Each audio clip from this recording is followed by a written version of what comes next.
Hello everyone, welcome back to ninja prep. This is Kapil Goyal, your educator and mentor for PG physics. तो plasma physics का आज है lecture number 3, जिसके अंदर हम इलेक्ट्रोमैग्नेटिक इफेक्ट का सेकंड केस, जो हमने इलेक्ट्रोमैग्नेटिक इफेक्ट के लिए एमएचडी इक्वेशन बनाई थी, उसमें उसके दो केस हैं। एक केस में हम फ्लूइड को जीरो करके, वेलोसिटी को जीरो करके, फिर जो डिफ्यूजन टाइम है उसको हम कैलकुलेट करते हैं, जो कि मैं ऑलरेडी आपको समझा चुका हूँ। आज का जो लेक्चर है इसमें हम ये डिस्कस करेंगे कि यदि हाईली कंडक्टिंग फ्लूइड है कोई, या ऐसा कह लो हाईली कंडक्टिंग प्लाज्मा है, तो उसके लिए क्या इक्वेशन बन के आएगी, उसको किस तरह से फाइंड आउट किया जाता है, तो वो हम डिस्कस करेंगे। बहुत ही आसान है, जैसे कि पिछले के दो लेक्चर बहुत आसान आपको लगे थे, ये भी आपको बहुत आसान लगेगा। हमेशा की तरह प्लीज़ चैनल को लाइक ज़रूर कर दें, चैनल को सब्सक्राइब ज़रूर कर दें, वीडियो को लाइक ज़रूर कर दें। आपके लाइक करने से जो वीडियोस हैं उनकी रीच बढ़ती है। आपकी तरह और भी लोग जो प्रिपरेशन कर रहे हैं एमएससी फिजिक्स सेमेस्टर एग्जाम्स की, वहाँ तक ये वीडियोस पहुँच जाते हैं। चैनल की भी थोड़ी सी ग्रोथ हो जाती है। तो लाइक ज़रूर कर देना, पॉसिबल हो तो शेयर भी ज़रूर कर देना। तो चलिए स्टार्ट करते हैं आज का वीडियो। केस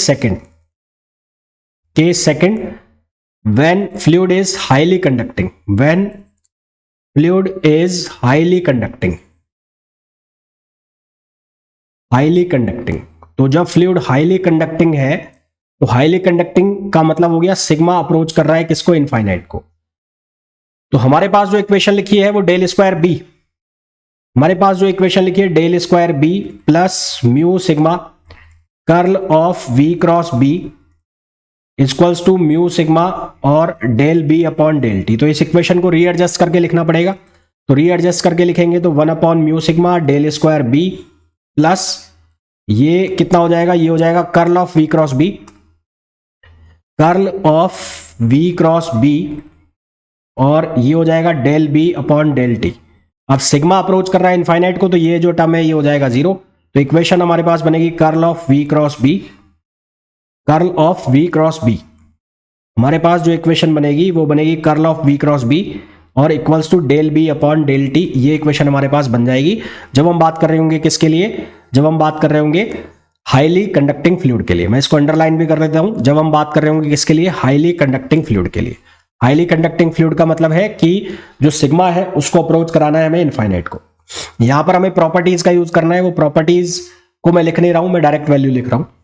तो प्रॉपर्टीज का जब हम यूज करेंगे, यानी कि curl of V cross B को जब हम सॉल्व करेंगे, तो प्रॉपर्टी का यूज करके और साथ ही साथ यूज करके किसका, डाइवर्जेंस ऑफ बी जीरो होगा और डाइवर्जेंस ऑफ वी जीरो होगा, क्लोज लूप। क्योंकि लूप क्लोज है तो उसमें डाइवर्जेंस ऑफ वी, वेलोसिटी का डाइवर्जेंस भी जीरो हो जाएगा और डाइवर्जेंस ऑफ बी जीरो होता है। ये दो बातें मैं जो बोल रहा हूं आपको ध्यान रखनी है।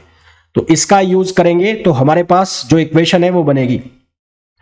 तो फर्दर दिस इक्वेशन, इस इक्वेशन को हम कैसे लिख सकते हैं, del B upon del T को बी डॉट डेल, इस इक्वेशन को हम लिख सकते हैं बी डॉट डेल। मैं फिर कह रहा हूं, मैंने बीच वाले स्टेप स्किप कर दिए, उनकी जरूरत हमें है नहीं।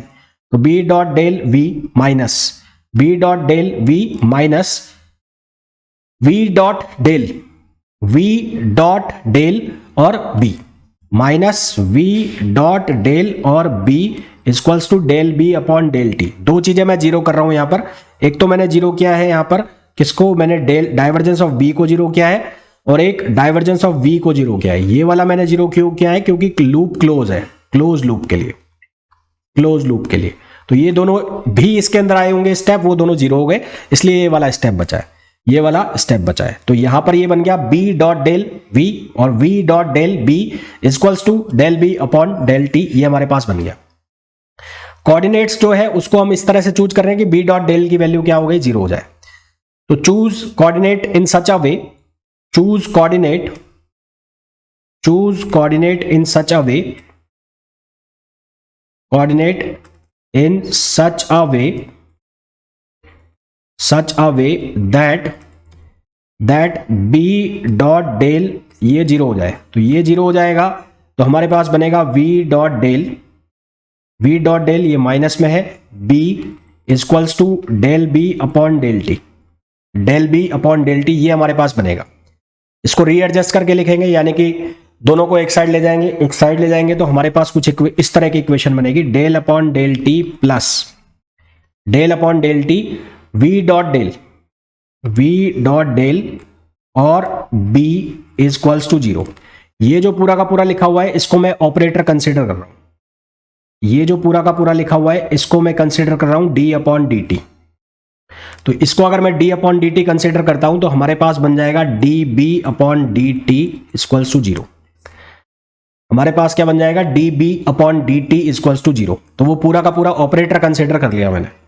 तो हाईली कंडक्टिंग फ्लूइड जो है उसके लिए मैग्नेटिक फील्ड साफ साफ दिख रहा है dB/dt 0 आ रहा है। इसका मतलब मैग्नेटिक फील्ड टाइम पर डिपेंड नहीं कर रहा है, और हम कह सकते हैं कि जो मैग्नेटिक फील्ड है वो क्या रहता है, यूनिफॉर्म रहता है with respect to time.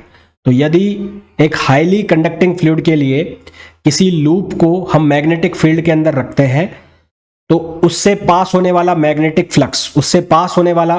Flux same रहेगा किसी भी टाइम पर। तो from this equation we can see that for highly conducting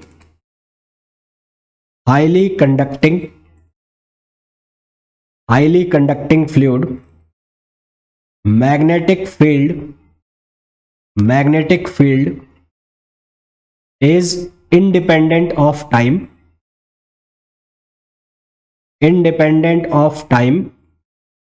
or we can say magnetic field is uniform. We can say magnetic field is uniform. Means if we place a loop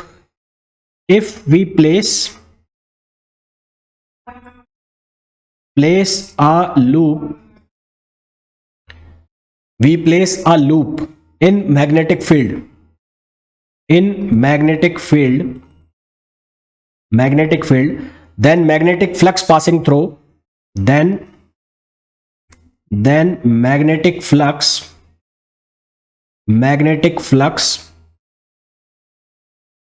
passing through it,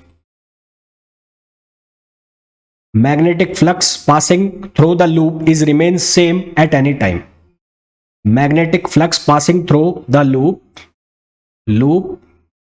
remains same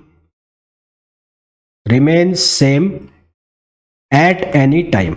तो ये किसी भी time पर जो flux है वो क्या रहेगा, सेम रहेगा। हाईली कंडक्टिंग फ्लूइड की ये बात हो रही है। किसकी बात हो रही है, हाईली कंडक्टिंग फ्लूइड की।